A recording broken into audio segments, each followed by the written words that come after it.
Shalom, shalom, shalom. What's going on? What's going on? Blessings to you all. Grace, peace to everyone that is now tuning in.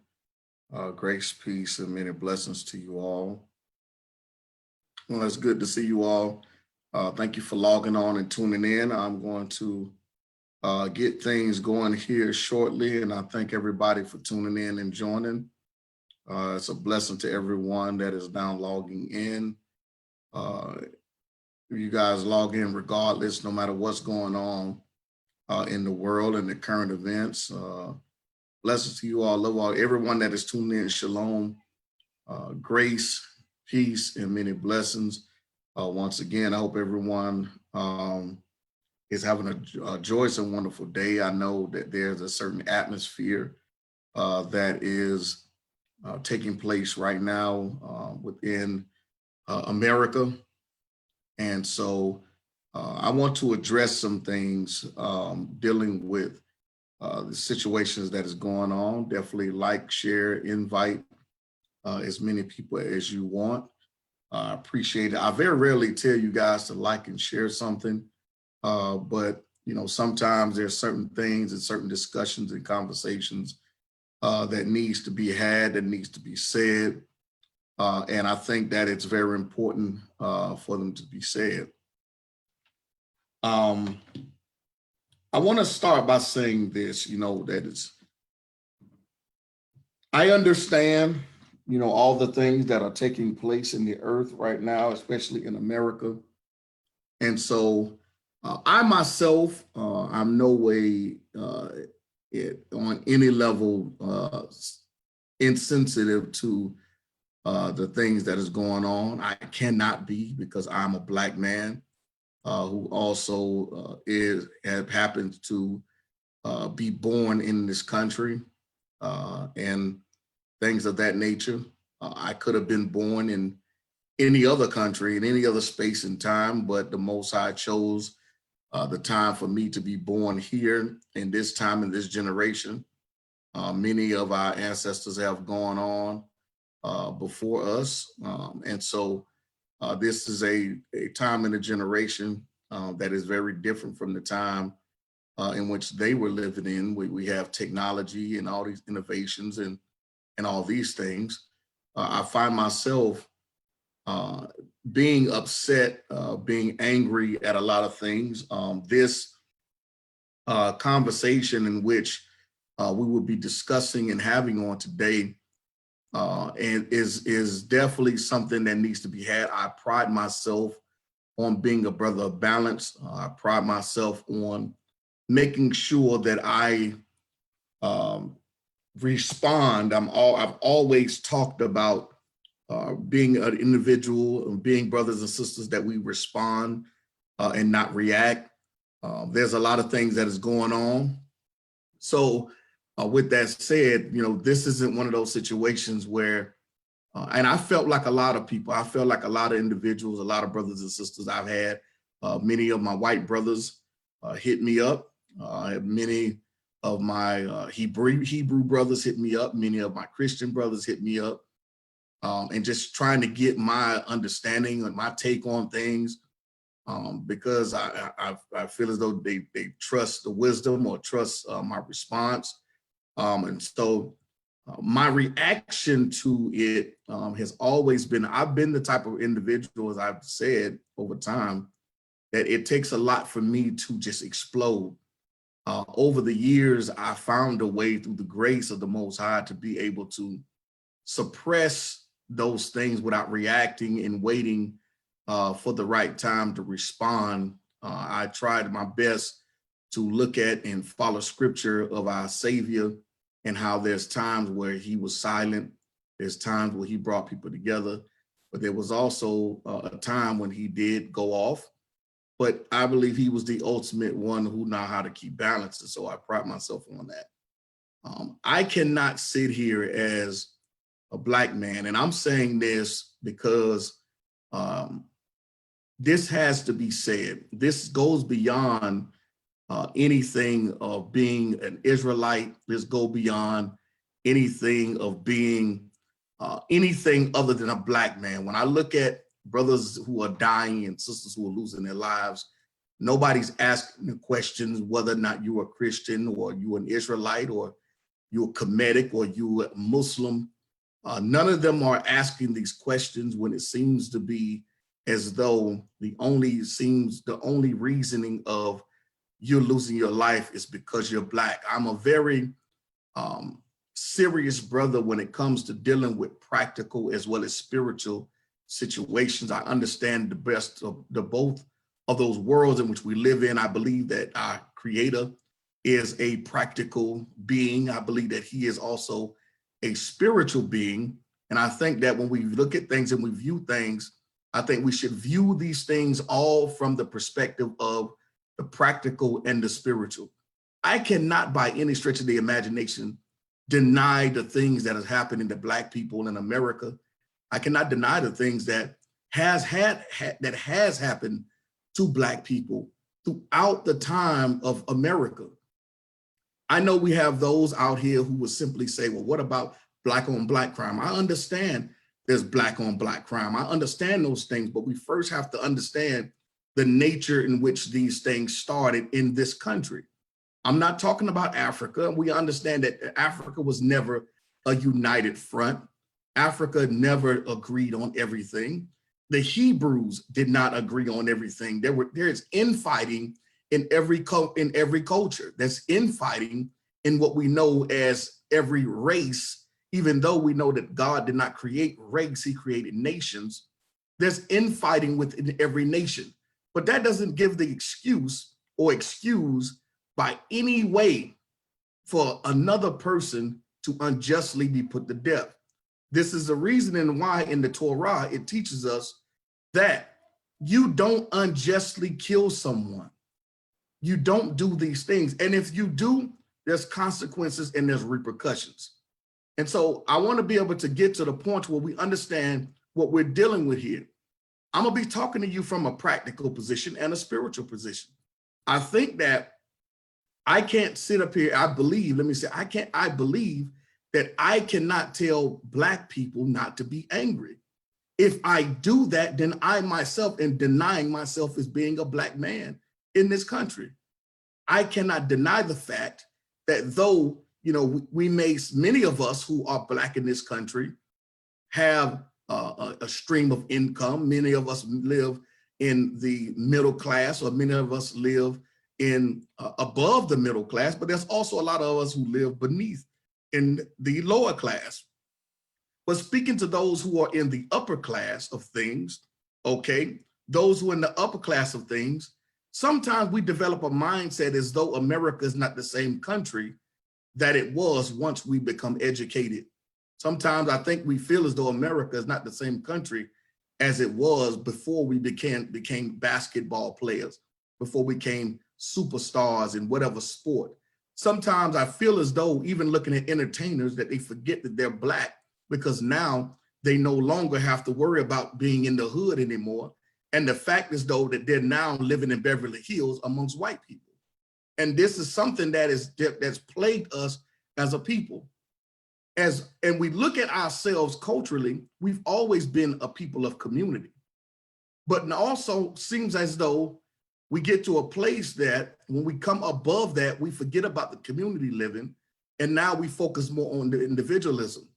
And so even through sports and even through all of these things, the mindset and the embeddedness of get yours before everybody else get theirs, or they'll get yours because everybody else is getting theirs, is not a mindset that has been throughout the generation, that has been embedded in the African or Israelite or someone of melanin descent.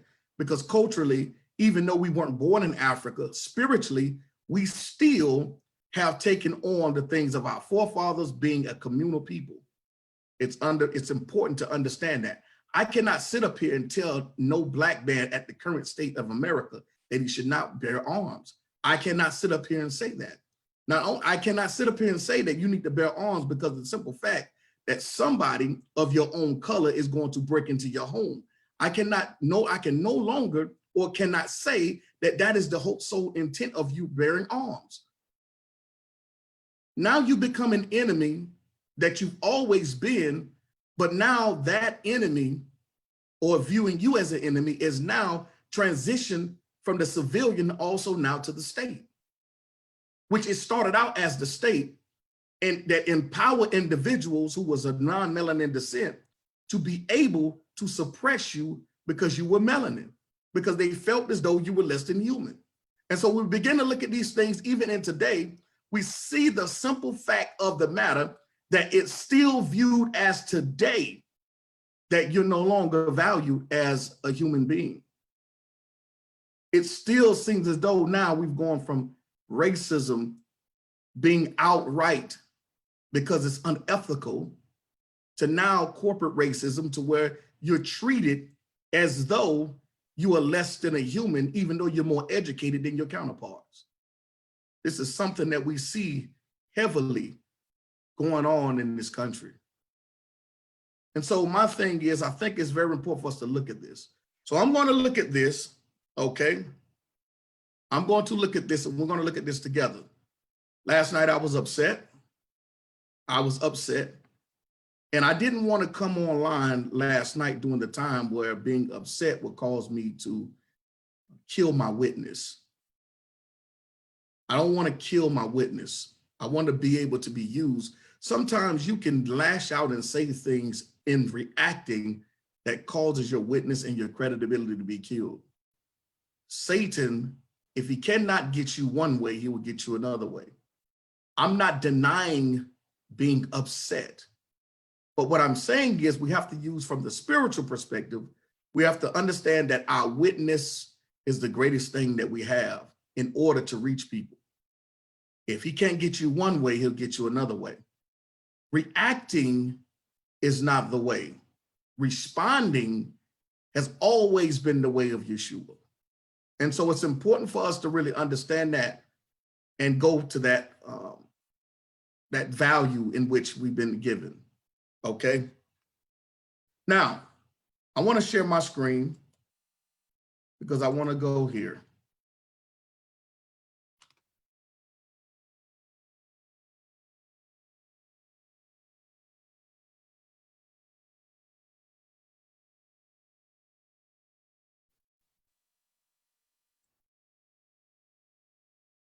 This has been instilled in us for a long time.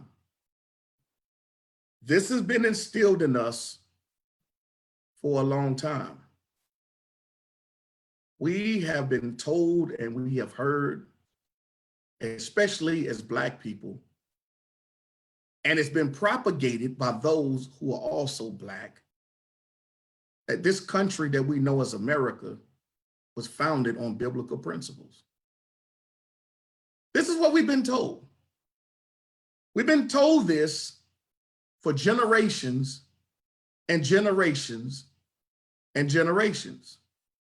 And I may have some people who are on here who are Black and may simply say,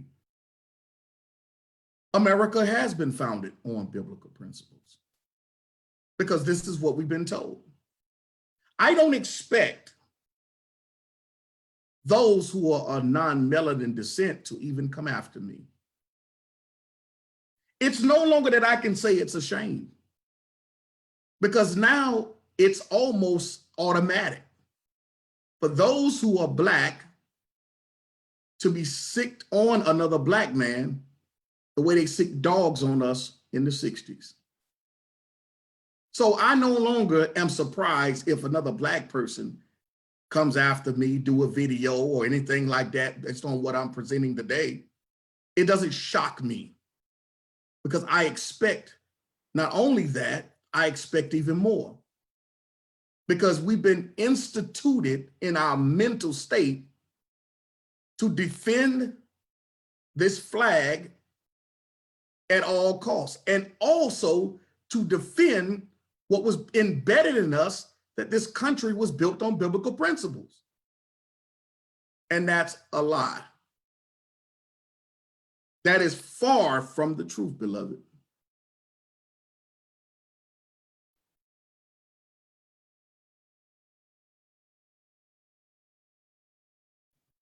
America has every spiritual characteristic of every captivity that's in the Bible.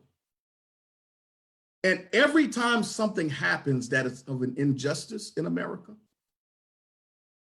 it's going to remind you, and it should remind you, of either Babylon, either Egypt, either the Medes and Persians, either the Greeks, and also the Roman captivity. But as for today, based on our conversation of things that has taken place, it reminds me of the spirit of Egypt. And I'm going to show you why here in a minute. I am going to show you here in a minute what I'm talking about.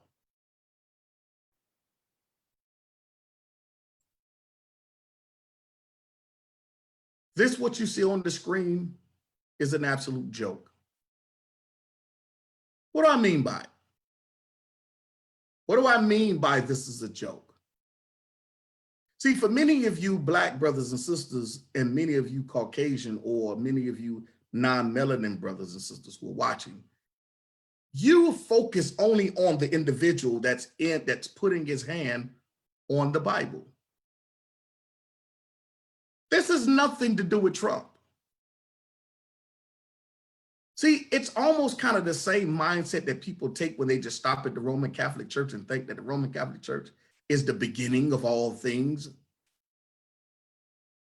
Donald Trump is not even what I'm focused on right now. Because this system is such a fine oil machine, it doesn't even matter who's in the seat. And this is the point that Black people really have to grow beyond. All I hear is Black people talking about Trump. Trump is just a pawn in the game, just like everyone else before him and everyone else after him. I'm focused on the gesture. I'm focused on the system. And I'm focused on the same thing being done every 4 years, where a man of whoever and whatever he claims he represents, whether it's Democrat or Republican, find himself putting his hand on the word, knowing that he is not going to keep any of it. This is what I'm talking about. Forget Trump. And forget all the others that may take his place after. And forget all of those that took his place before. Because they're going to go every 4 years or every 8 years and do the same thing Trump just did. Putting his hand on the book and swearing himself. It means nothing. For as we know, none of us know for sure, but for as we know, that can only have a Holy Bible cover on it. And it can actually be blank pages in between the front and the back cover. The way this wicked system is. The way it is. So it's a joke. See, you simply think that, and there was so many Black people. There were so many brothers and sisters of African descent ready to chew your head off because you say one wrong thing about your Black president. Your Black president is no different than the white one that's serving in the office right now. It's no different. Even he himself put his hand on the Bible, swore himself in, and he passed a law contrary to the Bible. It's a joke. It's a joke. It's an absolute joke that any president can stand up there and put his hand on the Bible and swear on the Bible and keep none of it. And keep none of it. And many of you who don't have a problem with it are the main ones that simply will say that the law is done away with. So to you, he does nothing wrong. He does nothing wrong. Doesn't affect him at all. But you Black people, it's so looking for a savior to the point to where, and again, let me say, you're looking so much for a savior, you're willing to put anybody and put your trust in any man.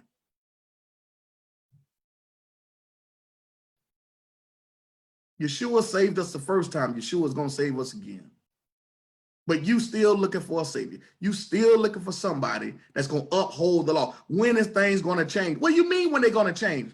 The whole system is wrong. The whole system was built on garbage. And when they created it, they didn't create the system with you in mind because you still was a slave. They created the system to benefit themselves. You go from the slave, you go from the slave plantation to the slave prison system. It's no different. It's the same system in place, and it don't matter what color you put in it. It don't matter who it is. It don't matter how big they are, how small they are, how tall they are, how short they are. The system is ran and put into perfection to where no matter what color or race or individual, you could put a woman in there and that system still gonna run the same, because it's the system that's a beast. You have men who would be running the system that are beasts, but the system itself is a beast in itself. And we too busy caught up on, we gotta vote, we gotta vote, we gotta put it, we gotta do all this type of stuff. It makes no sense.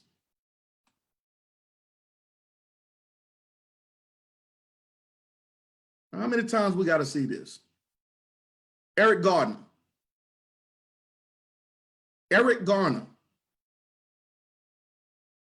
How many videos have we seen of white people like this?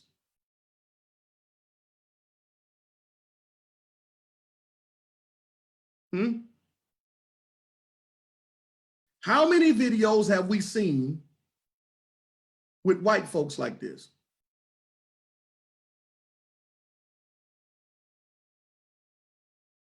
We see more videos with white people doing this than we see with white people being choked out like this. Huh? I need people, I need answers. I need somebody to answer. How many times have we seen this?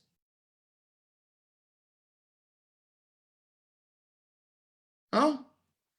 A man dies, loses his life choked out over a cigarette. And we see countless videos of white men walking down the street with firearms in their hand, with knives in their hand, and they don't even tase them. They don't even tase them. They don't even tase them.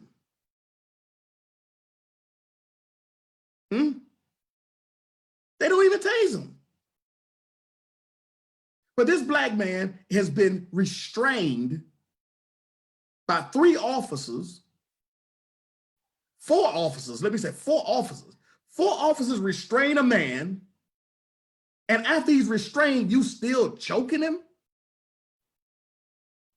It sounds to me as though black folks' lives still have no value. We're in 2020, and black folks are still being propagated as the first line of suspicion. As a first line of suspicion. So you see any black with their suspicion. I don't care how educated. And this is it. Let me tell y'all something. This ain't about being educated. This ain't about having degrees. It don't matter if you educated degrees. I remember I heard Stephen A. Smith say he was driving a super fancy car and he almost lost his life. He's on television every single day. One of the richest broadcasters there are. And he's profiled. He's profiled. How many athletes, high profile athletes we've seen still being profiled? So if you think because you have money, if you think because you're rich, you're on television, it don't matter. It doesn't matter at all. Black lives don't matter. I don't care how many t-shirts, how many hashtags, I don't care how many organizations y'all create. Black lives, here's how we know Black lives matter. When we get the same benefit of the doubt as white people. That's when we get to resolve that Black lives matter. We don't get the same benefit. The Jewish people do what they want.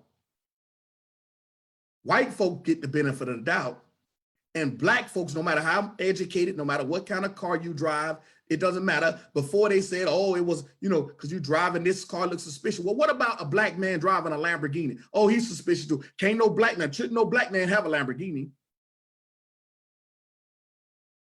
Well, he was driving a Chevrolet Caprice. Well, that's why he looks suspicious. So a Black man looks suspicious driving a Chevrolet Caprice, and a Black man also looks suspicious by driving a Lamborghini. Well, I mean, what else? What does she want us to do?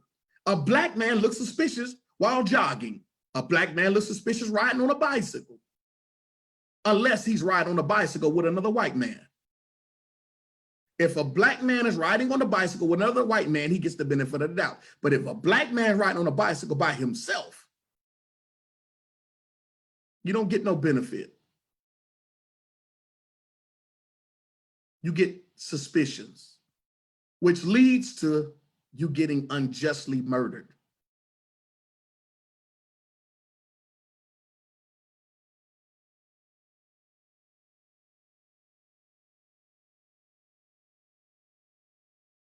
Trayvon Martin.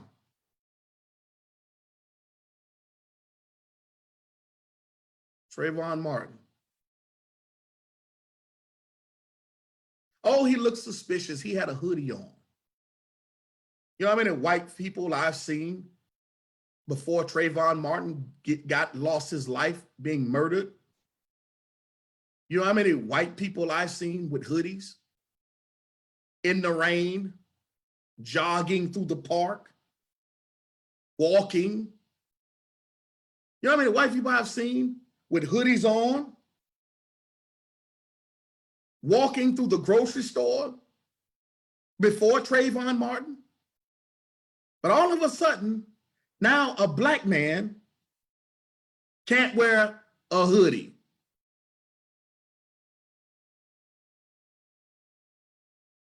We're running out of options to tell our children what to do. We're running out of options. We are running out of options of telling our children what to do.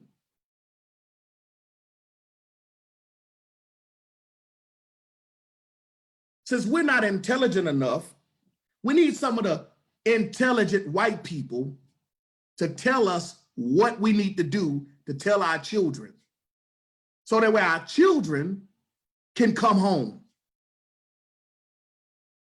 Since we're not smart enough,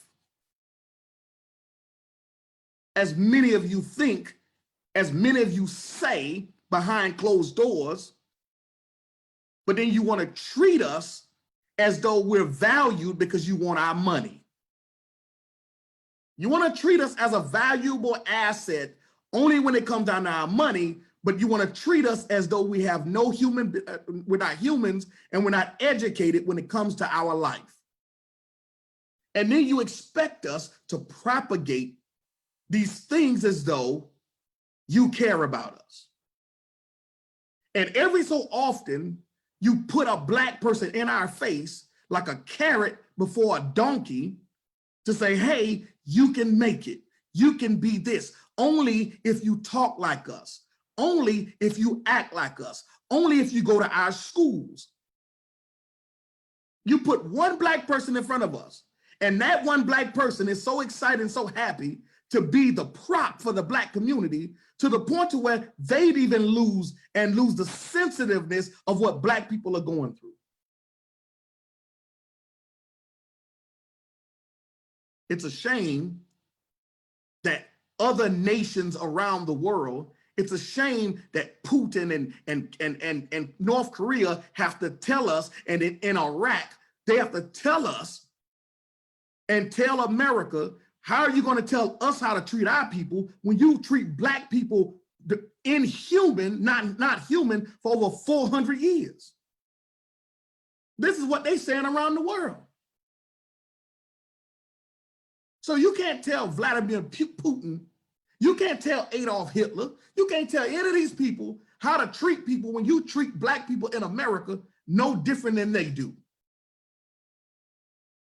How is it that a brother go fight for the country and come back home and still being treated less than human?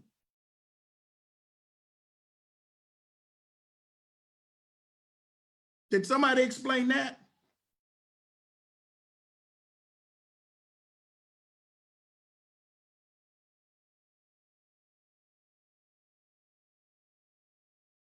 These are images that we have to face. Mike Brown lies in a pool of blood in the street because the same officer, white officer, already had a history from a prior police force in another county. And he brings the same thing to the county and where he is.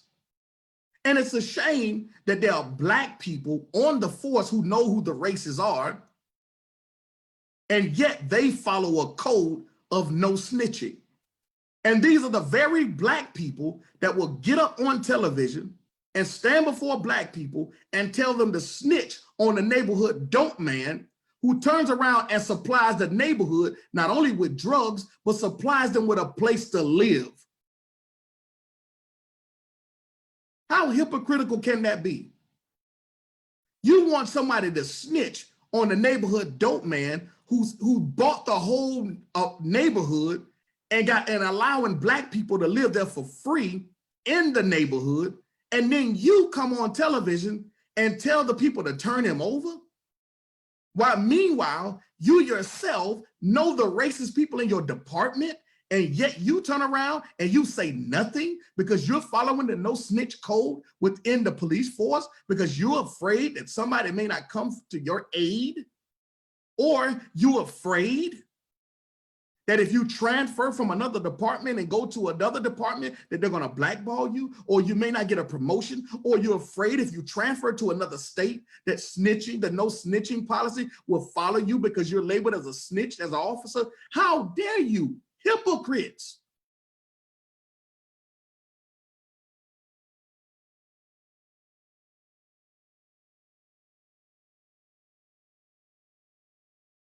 How dare you?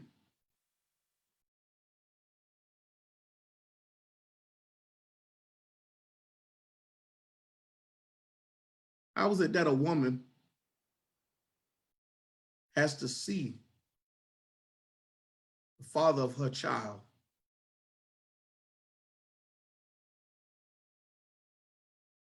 being blown away while her child sits in the back seat?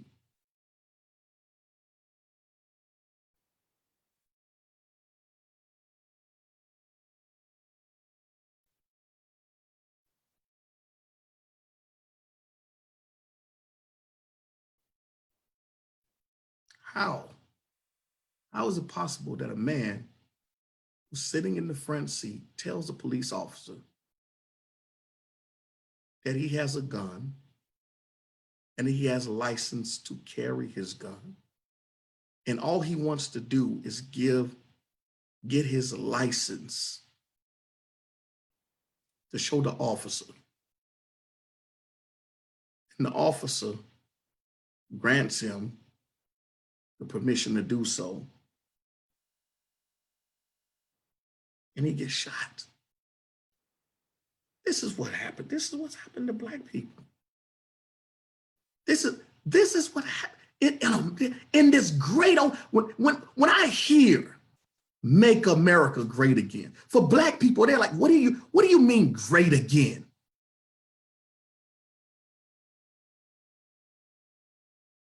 From the context, from the historical context of America, you're telling Black people, and it makes no sense to have Black people defending what Black people, what other people who were not Black have done to Black people in this country.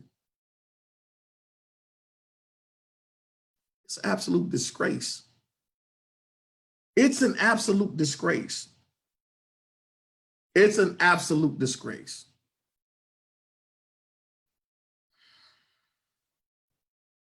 Sandra Bland, you can't, life can't be valued on the street. Life is not valued driving in a car. Definitely Black lives don't matter in the prison. This isn't happening to just the Black men. This is happening to Black women. This is happening to Black women.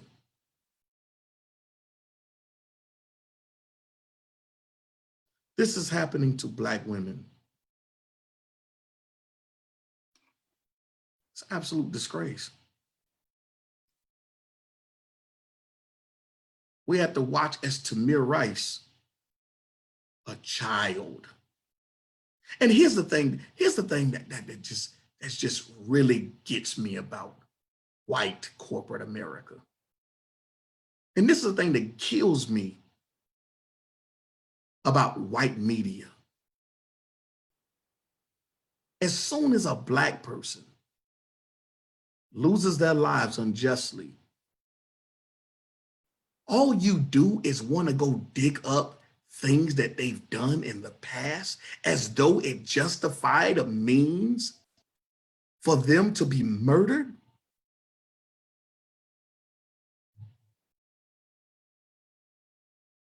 We don't see you digging up past dirt on white people that commit the same acts. Nobody's pulling up the past and the dirt on this white officer that put his foot on George Floyd's neck. Nobody pulled up the dirt. We ourselves, we have to do investigations of ourselves, for ourselves, to find out some of the things, because the media, and they did the same thing with Trayvon Martin. Oh, they start posting pictures of him smoking marijuana. How many white children smoke marijuana? How many white children inhale Freon? How many white children sniff glue? We don't hear about that. You know what we get when a white person, when a white teenager or someone goes into Columbine and shoots up the school? You know what we get when we hear of a white person go in the movie theater and shoot up the movie theater? You know what we hear when a white person go in a Black church and kill all the Black people in the church? You know what we hear? Oh, he's suffering from depression. Oh, he has a mental lapse. You start bringing in psychologists and all of these things. They get the benefit of the doubt through psychologists. But for a Black person, they don't get the psychologist. They don't get, maybe traumatized because of post-slavery syndrome. We don't get that. We don't get that. You know what we get? Oh, maybe he was doing something wrong. Oh, maybe he shouldn't have resisted arrest. Let me tell y'all something. You know what Black people teach Black people? We teach our children to obey everything that the police say. We've even gone through measures of keep your hands on the steering wheel, son. Don't make any moves. Say yes, sir, no, sir. Don't even look at him in his eyes. Keep your head straight in front of you. Don't make any gestures. Do everything they tell you. And you know what happens? We do all of that and we still find ourselves going home in a body bag. That's exactly what we get. Now we're running out of options. We run out of options. We don't know what to tell our children. Now we can't even take our children walking up the street. They can't even play in the front of the yard anymore. We can't have pool parties anymore. Black teenagers can't have pool parties anymore without the cops coming and body slamming our young teenage daughters, shooting our teenage boys, all because they're just having fun. We can't do that anymore.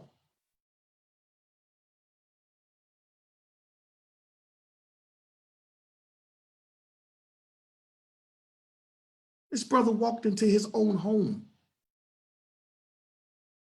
I mean, his brother is in his own home. She turns around and she said she thought she was walking in her place. You shoot a black man in his own crib, you get what, 10 years, and everyone is sympathetic for you. This is only in America. Only in America this type of stuff happens. Everybody's sensitive and everybody feels sorry for her. And she's the one who pulled the trigger. He's no longer a son for his mother, no longer a son for his father.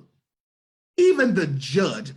Since when have you seen a white judge get off the bench, walk down, and hug a black man because the black man killed somebody that was white, or even killed somebody that was black? When have you seen a black woman get her hair stroked?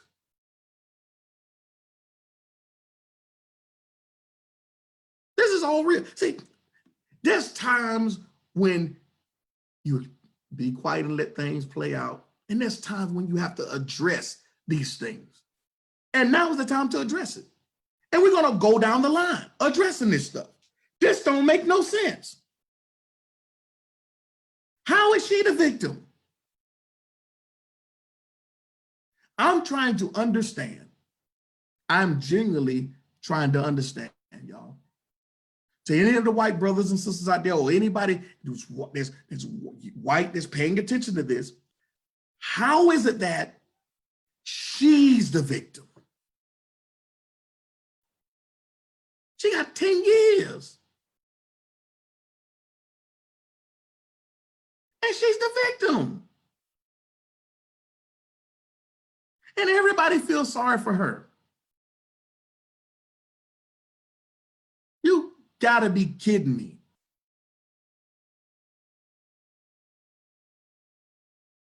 You gotta be kidding me.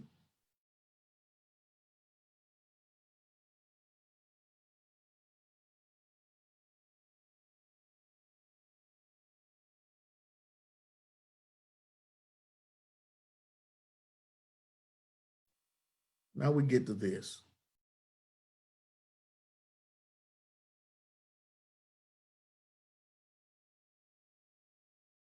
Picture on the left, you see the brother, he's gasping for air.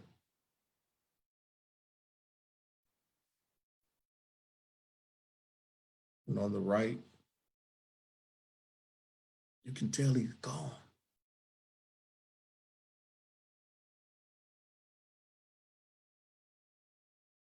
And to y'all that don't know, I know many people were talking about the people that were standing videoing and things of that nature. But in those, if you go watch, there's a longer video, about 15 minutes. There was a brother who was there who put the phone down to the point to where he was about to rush the police. The Asian police officer stepped in front of him.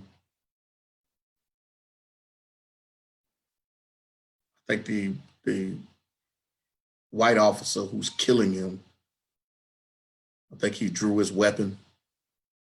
The Asian officer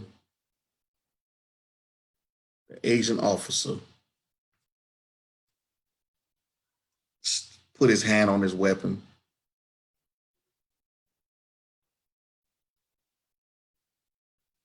To the point to where the brother is crying out for his mother.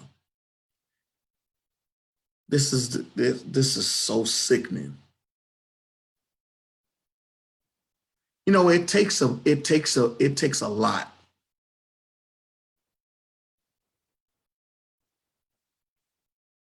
It takes a lot for a grown man to cry for his mother. It's just kind of a level of pride that we have as men. But as a man who's in distress and helpless, that's when you hear a Black man cry for his mother. And he's crying for his mother out of desperation. It's not too often you hear Black men, grown Black men, cry for their mothers. It takes a lot for a Black man to cry for his mother. And unfortunately, he had to lose his life, in his last words was calling for his mother like a child.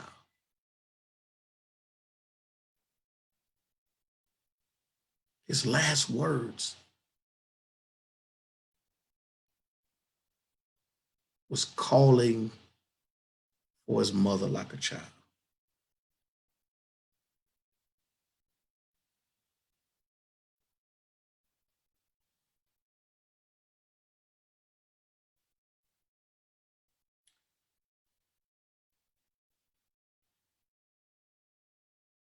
It's one thing to be in a position of struggle,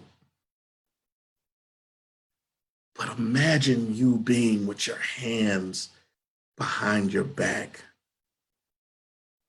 in handcuffs on your chest, on the concrete, helpless. Nothing you can do to get this person off of you.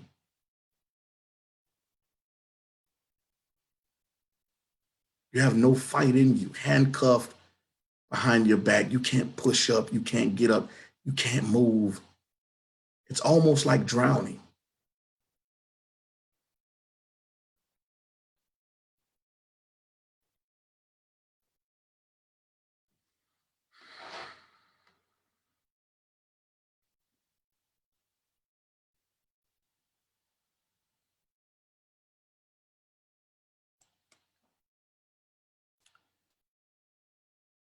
This is what he was in position of. As he's lying on the ground and his knee is in his neck,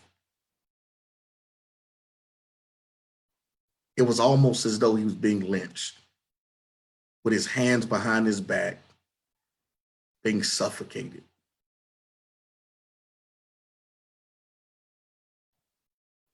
He's being lynched. Hands behind his back,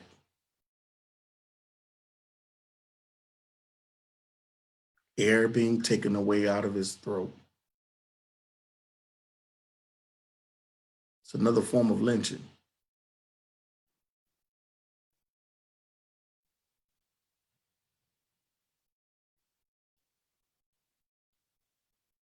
It's unfortunate, but this is the country that was built on biblical principles.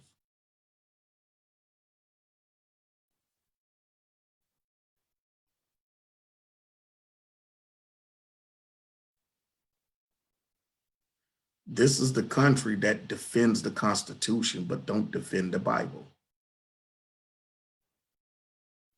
They'll rewrite God's law. Meanwhile, won't even think about rewriting the laws of the land.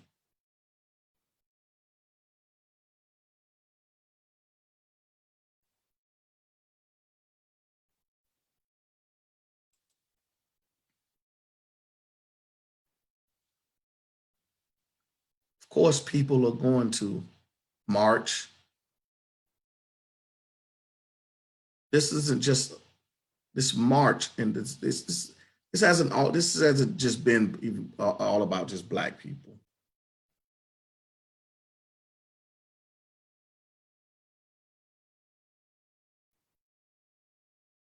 It's not just about Black people.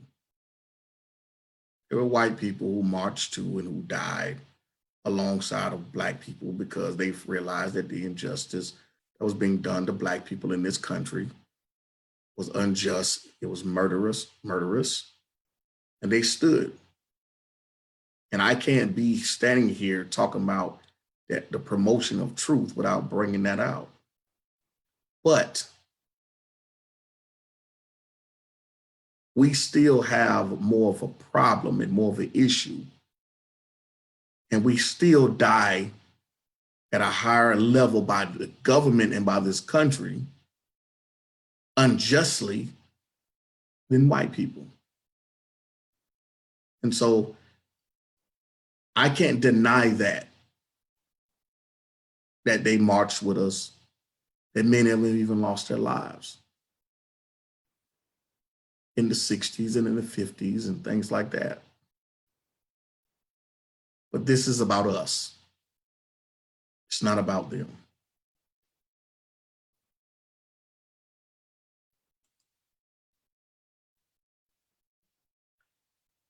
This is what they actually want.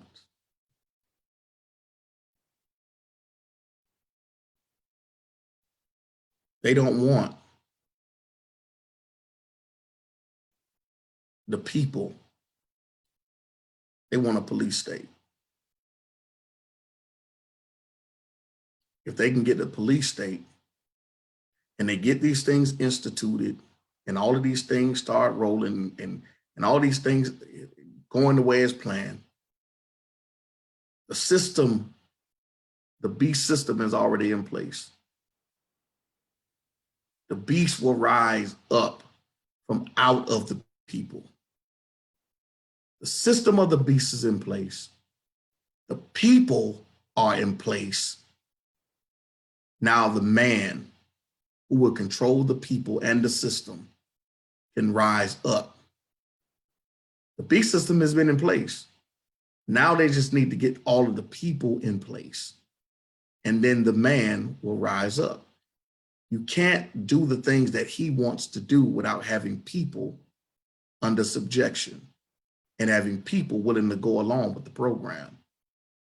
So it's important for us to understand this very fact.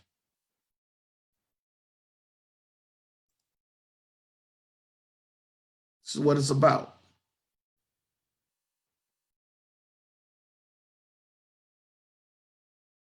Because this, it's not about defending justice. Not about defending Black people. Not about defending any of that. It's about defending the institution.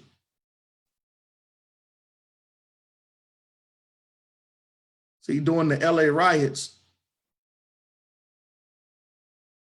all the things that Black people did, they started uniting. The gangs started throwing their flags down and all this other stuff. And the gangs started uniting. And as soon as they found out the gangs were uniting, what ended up happening was they ended up writing letters to gang members opposite of the gang, saying that they started killing other gang members and saying that the Bloods did it when really it was the government who did it. And then now the Crips is back in the action and the Bloods. And now all of a sudden the peace treaty has ended. It's a threat and it's dangerous to have people who can see beyond the system.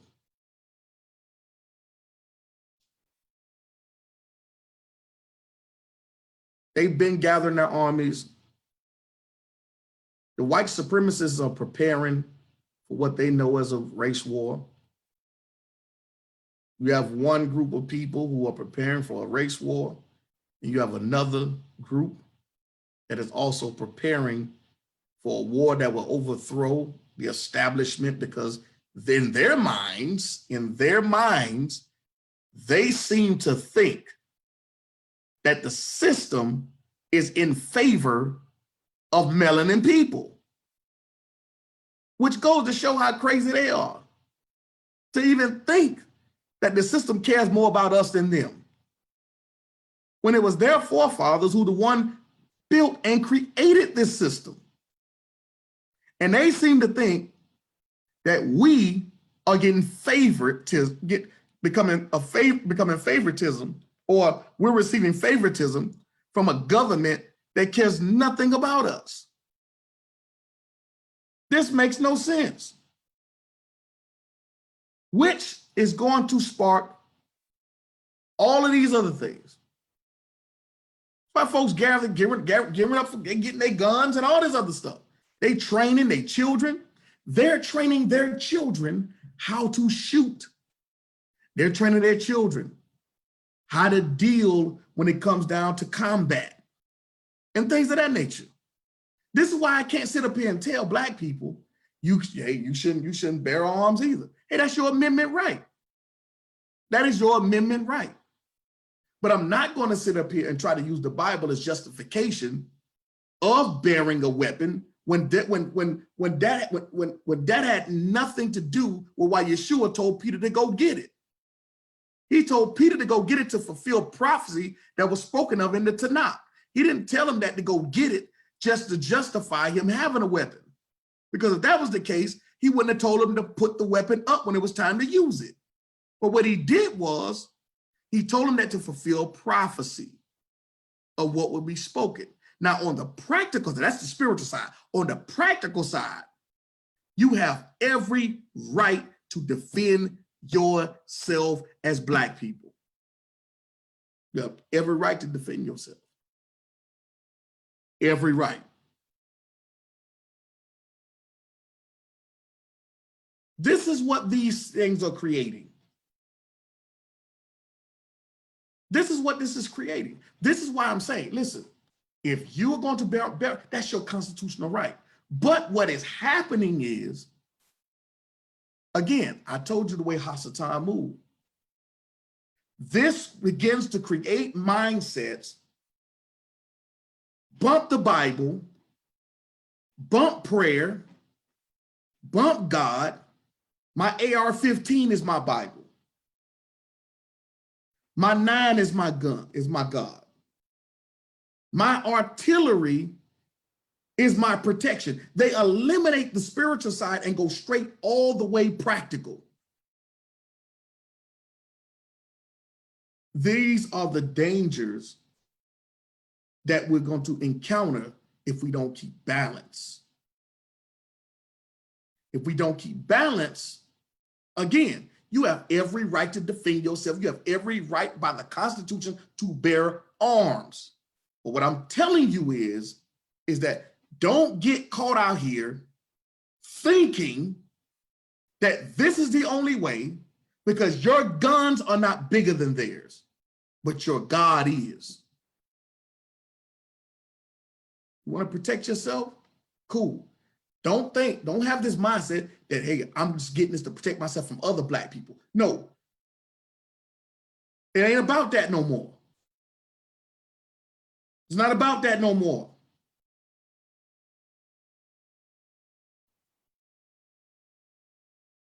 So this mindset, people are tired of marching.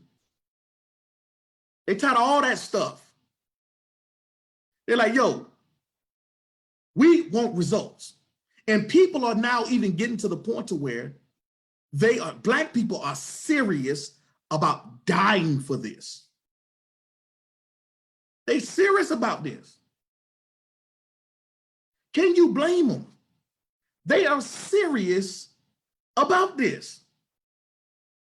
They're like, y'all can talk all that stuff y'all want. Y'all can talk all that other stuff y'all want. We don't want to hear no Al Sharpton. We don't want to hear no Jesse Jackson. We don't want to hear no singing. We don't want to hear none of that stuff no more. I'm going to get my gun. We finna go start a crew, and we finna sit there and protect the community and protect ourselves. And any Black person get done wrong, they are getting to the edge of saying, we are willing to take matters in our own hands and deal with the consequences, even if it means death.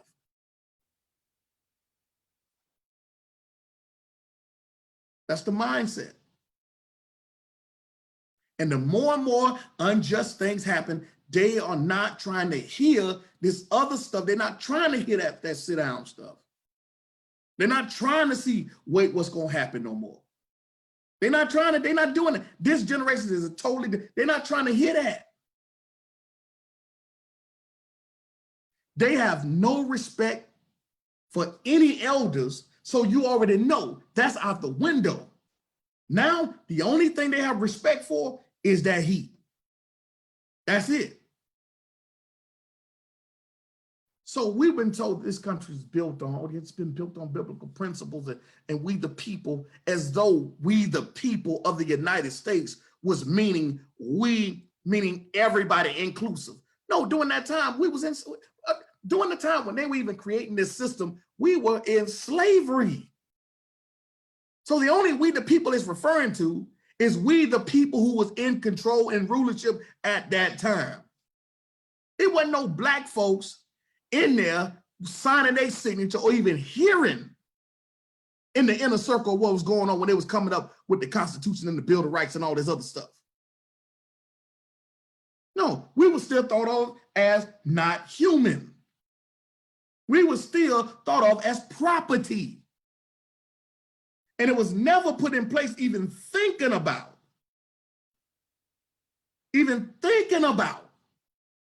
one day y'all being free. One day us being free. And when that did happen, guess what they came up with? They came up with passing laws that if you get caught with a piece of gum or stealing a piece of gum or something like that, you get 30 years for stealing a piece of gum. Meanwhile, if a white person during that time got caught doing so-called post-slavery, get caught doing the same crime, he don't even get no jail time.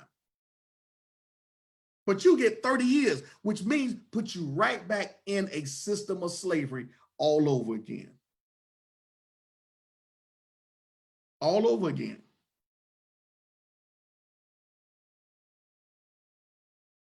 Exodus chapter number 21, verse 12 through 14. If this country is built on biblical principles, if this country was built on the Bible, then I'm trying to find out why aren't they following what they say what they built it on.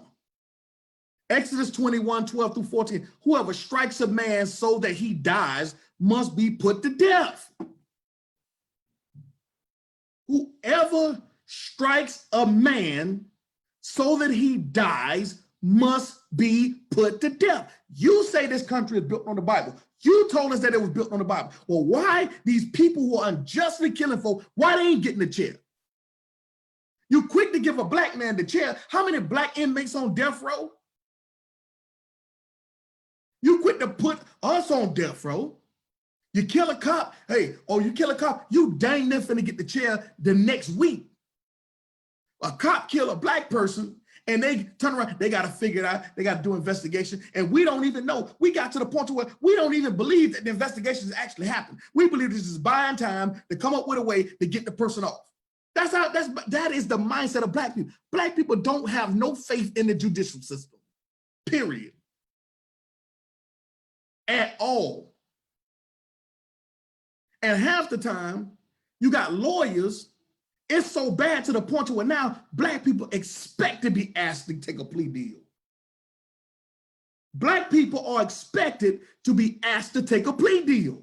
That's off the top. You go into the situation thinking you ain't gonna offer you a plea deal. They're gonna offer you a plea. Don't no black person go into the mindset thinking that they innocent, they finna get off.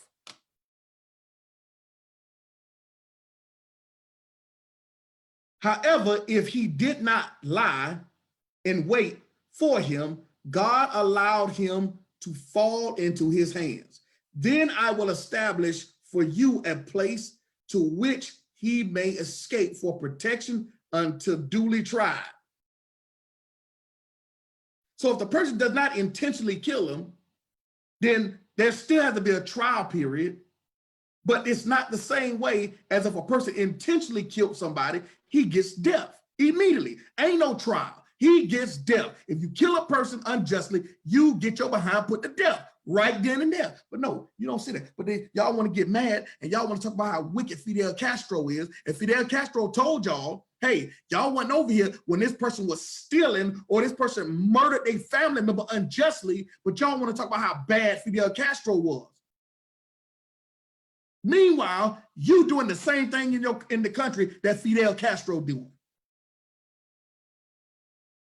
But the Bible, America is built on the Bible. America is built on the Bible. America is a Christian nation. America is built on this. America always throw that up in our face for years. And we push the same garbage. But yet, don't nobody get this. You built on the Bible. Well, then why aren't folks being put to death? You want to give it to us, but the people that's running your institution, your insane asylum, they don't get that benefit. They don't get that. But if a man acts intentionally against another and kills him by design through treachery, you are to take him from my altar to which he may have fled for protection so that he may be put to death. That's what God said. That's what God said. But of course, when the law is done away with, of course, none of this stuff applies. Henceforth, the reason why you shouldn't even be, if you say the law done away with, you shouldn't even be out here crying about injustice. You shouldn't even be crying about injustice because you have no law to tell you what is just or what is unjust. You shouldn't. You shouldn't even much cry about it. But fall in line with everybody else. Matter of fact, you're no different than the one that put his foot on George Floyd's neck. Because you have nothing to show you or tell you what is wrong. America has laws that tell teachers that thou should not commit murder. And yet they do it every day. The president do it every day. Every 4 years, every 8 years, the president kills people unjustly by putting his hand on that Bible as well. So I don't expect nothing different from y'all. Deuteronomy 32:43. Rejoice, O ye nations, which his people, for his will avenge the blood of his servants, and will render vengeance to his adversaries, and will be merciful unto his land and to his people. Now let's look at some of the founding fathers got to say about this country, and if it's built on principles, okay? Let's look what it says here. John Adams, the United States is not a Christian nation any more than it is a Jewish nation or a Mohammedan nation. Let's go to the next. Thomas Jefferson, Christianity neither is nor ever was a part of the common law. John Madison, religion and government will both exist in greater purity the less they are mixed together. John Adams again, the government of the United States is not in any sense founded on the Christian religion. Let's go, let's read some more. Thomas Jefferson, Christianity is the most perverted system that ever shone on man. Christianity is the most perverted system that ever shone on man. Benjamin Franklin, lighthouses are more useful than churches. All these, y'all talking about this country built, oh, it's built on America. Oh, this country, oh, it's built on America. Oh, there's America built on biblical. These folks weren't thinking about no Bible when they built this country. They weren't thinking about that. If they did have a Bible, it's no different than someone having a Bible, just having it around as an ornament on their dashboard and never open the Bible. And never open the Bible. George Washington. What George Washington? As the government of the United States of America is not in any sense founded on the Christian religion. As the government of the United States of America is not in any sense founded on the Christian religion. This is what your founding fathers saying. This is what they talking about. I ain't make that up. This is what they said.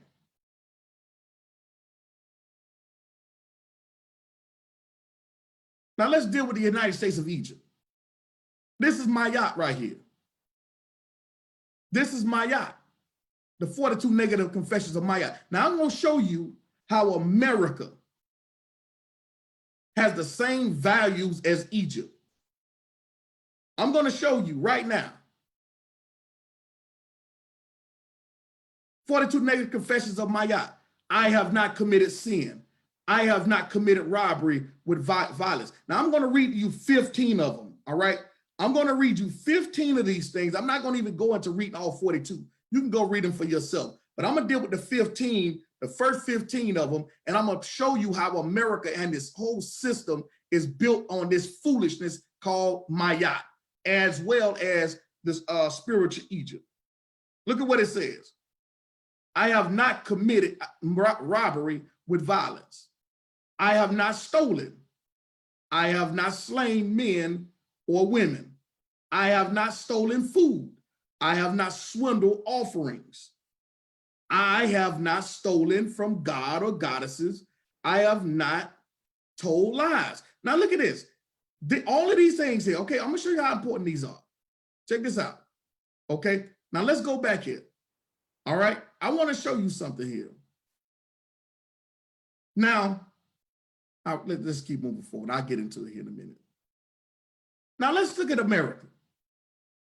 America is no different than the child sacrifices that was going on in Egypt, okay? America is no different than the child sacrifice that they do here in America that was done in ancient Egypt and in other, okay? All right, here's other stuff and other doggone nations that was wicked, okay? All these other junk that was wicked.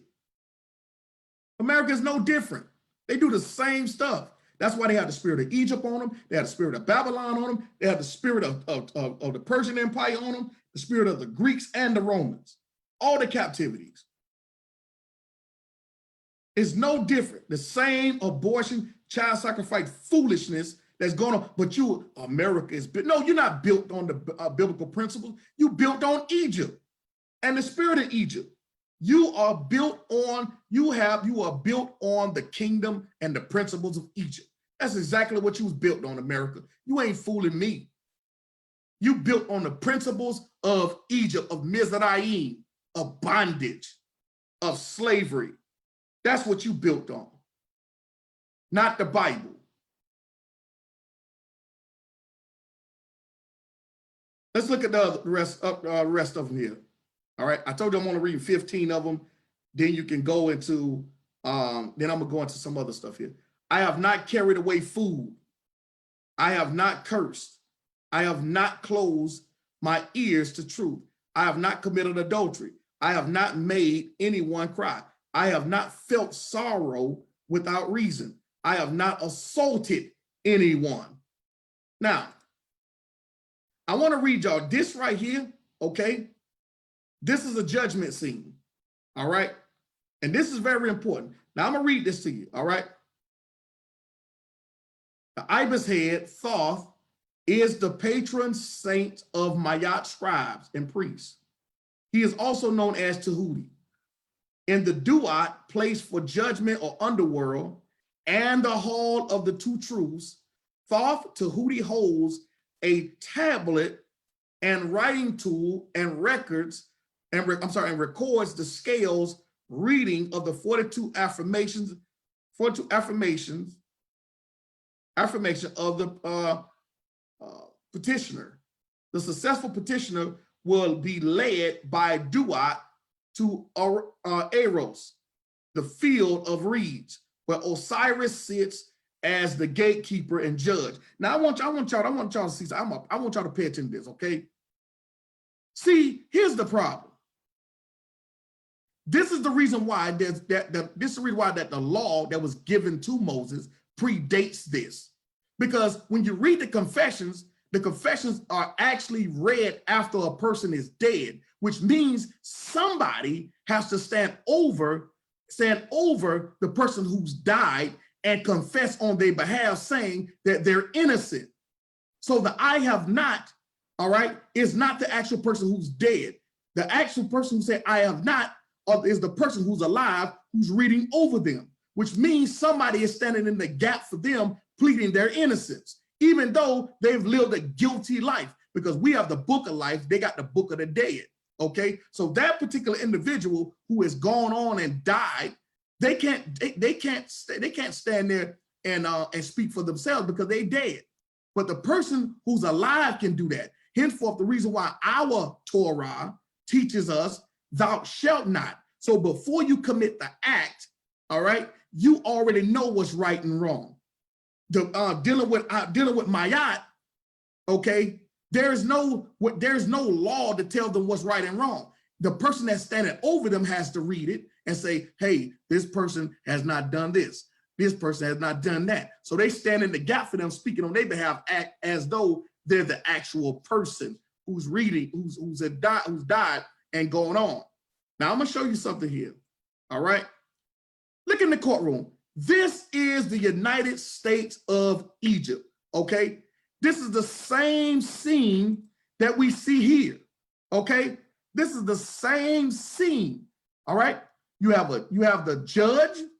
You have the person who's standing here who's guilty. All right. And then you also turn around and you have a person who's pleading on their behalf. Okay. This is your lawyer. This is the person who's committed the crime. This is the judge, and these are the scales in which they weighed on. Basically, this is dealing with the jury. Okay, depending on the balance, which way the jury goes up and down, it depends on if you're guilty or you're innocent. You could be guilty as all get out, but the scale of the jury can turn around and say that you're innocent. And turn around and say that you're innocent. Okay? This is no different. This ain't the United States of the scriptures. This is the United States of Egypt. And this is the reason why they can do what they want and get away with it.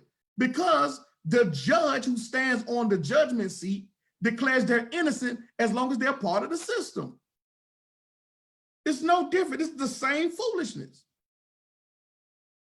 This is the same foolishness, y'all. This is the same foolishness. And we buying into this stuff. This stuff don't make no sense, man. It don't make no sense at all. It's the same stuff. The United States of Egypt.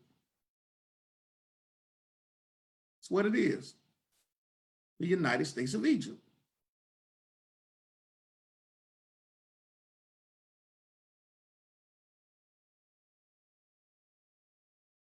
Papyrus of Annie. In Spell Book, chapter 30b, the Papyrus of Annie, titled, Chapter for Not Letting Annie's Heart Create Opposition Against Him in the God's Domain, we find a petitioner of Mayat, just and truth, before the scale of justice. Anubis, the setter of the scales, has placed the petitioner's heart, soul, on one side of the scale. Its counterweight is the feather of truth. The Spell Book chapter for not letting Annie's heart create opposition against him in the God's domain is where the petitioner must pronounce, and his or her weight, heart, and soul will reveal the truth or non-truth of each affirmative of the 42 pronouncements. This is the judgment scene.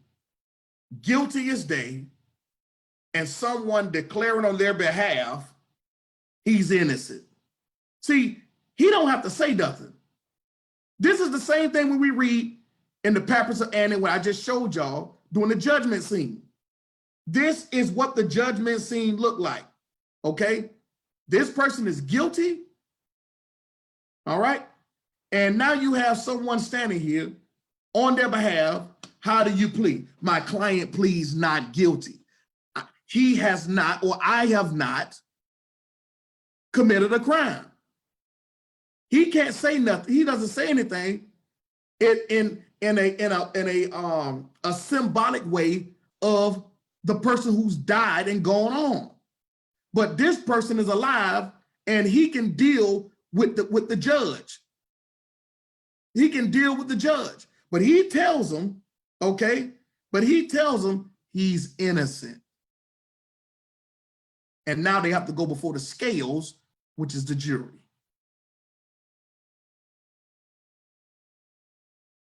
But just like Egypt, it's always going to be some plagues, beloved. And see, this is where we have to be in our patience.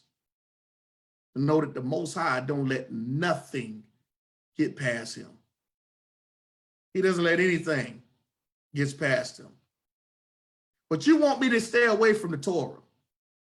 You want me to stay away from talking about the law. Grace, grace, grace, grace, grace.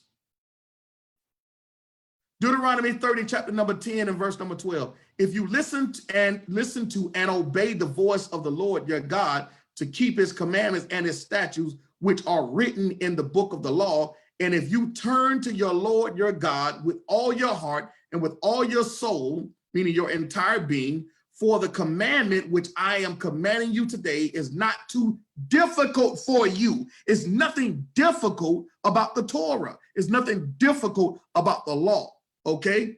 It's nothing difficult. It's the Most High telling you. It's not too difficult for you, nor is it out of your reach. It's not out of your reach. It's not difficult. It's not a burden.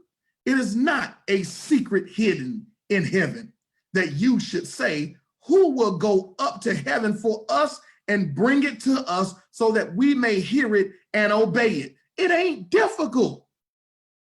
But when you have no law, there's chaos. Henceforth, the reason why Yeshua says what he says in Matthew 23, okay? And in Matthew 24. Woe unto you, scribes and Pharisees, hypocrites, for you pay tithes of mint and anise and cumin and have omitted the weightier matters of the law, judgment, mercy, and faith.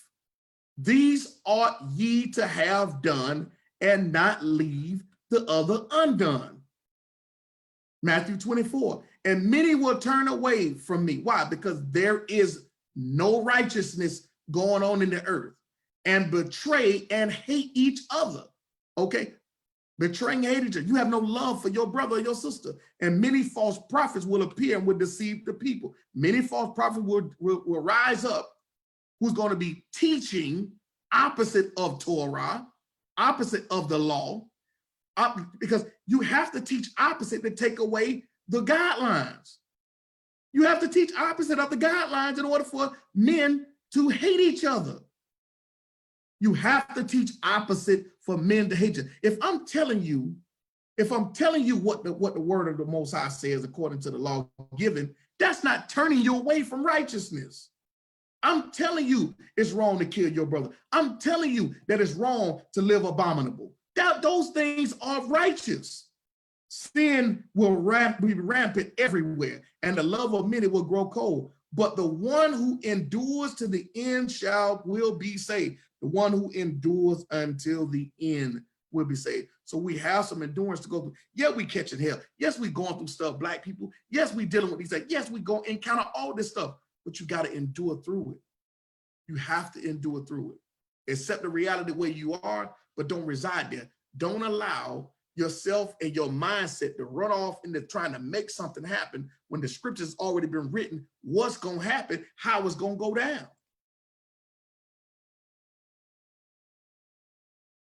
1 Timothy 3, 1-5. You should know this, Timothy, in the last days, there will be very difficult times. For people will love only themselves and their money. They will be boastful and proud, scoffing at God, disobedient to their parents, and ungrateful. All of these people that are doing this, they're not thinking about the laws of God. They will consider nothing sacred. They will be unloving and unforgiving.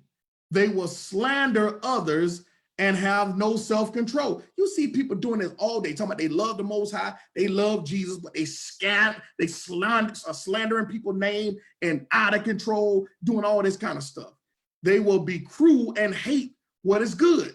They will betray their father, their friends, be reckless, be puffed up with pride, and love pleasure rather than God. They will act religious, but they will reject the power that could make them godly. Stay away from people like that. Hebrews 10, I'm gonna close right here. Hebrews 10, verse number 16. This is the covenant that I will cut with them after those days, say Adonai. I will put my Torah upon their hearts and upon their minds. I will write it. Then he says, I will remember their sins and their lawless deeds no more. Now where there is removal of these, there is no longer offering for sin. Let us pray boldly in God's presence. Therefore, brothers and sisters, we have boldness to enter into the holies by the blood of Yeshua. So guess what? The Torah is going to be on your heart, and the blood of Yeshua is going to cover you. So guess what? You have the grace of Yeshua, and you have the instructions of the Most High. You have the instruction of the Most High, and you have the blood of Yeshua. You got both of them. You can't say I just got the testimony of Yeshua, but you ain't got you lawless, and you don't have no evidence of living righteous in your life. You can't have that. You got to have both of those. He inaugurated a new and living way for us through the curtain. That is his flesh. We also have a Kohen Gadol over God's household. Okay, let's keep rolling. All right, let me see here. Yeah, I gotta finish this. So let us draw near with a true heart in full assurance of faith, with hearts sprinkled clean from an evil conscience and body washed with pure water. Let us hold fast an unwavering confession of hope, for he who promised is faithful.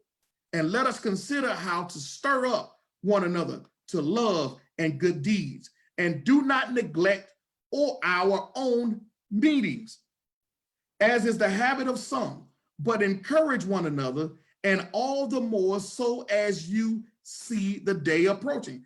All this stuff going on right now with Black people, y'all still got to encourage each other, beloved. You still have to encourage one another. For if we keep on sinning willfully, listen to what the Hebrew writer says.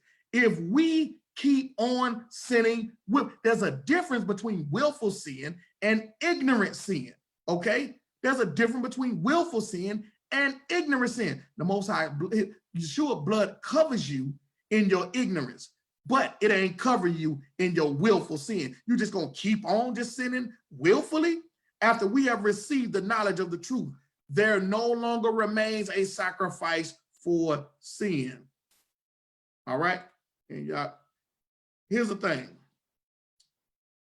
Take heed to yourself that your heart be not deceived, and ye turn aside and serve other gods and worship them. And then the Lord's wrath be kindled against you, and he shut up the heaven, that there be no rain, and that the land yield not her fruit, unless ye perish quickly from off of the good land which the Lord giveth you. Therefore shall ye lay up these words in your heart and in your soul, and bind them for a sign upon your heart, that they may be as forelets between your eyes. He says right here, don't turn aside and serve other gods. And Oprah done became y'all God. Beyonce done became y'all God. Taraji Henson done became y'all God. Michael B. Jordan done became y'all God. I forgot the brother name. He done became y'all God. LeBron and Michael Jordan done became y'all God.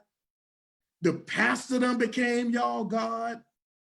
The conscious community done became y'all God. YouTube, Twitter, Instagram, and Facebook done became y'all God. And everybody else done became y'all God. Brothers and sisters, I end on this note. This is the United States of Egypt. Be blessed. And I want all of you to stay encouraged. Till next time, shalom.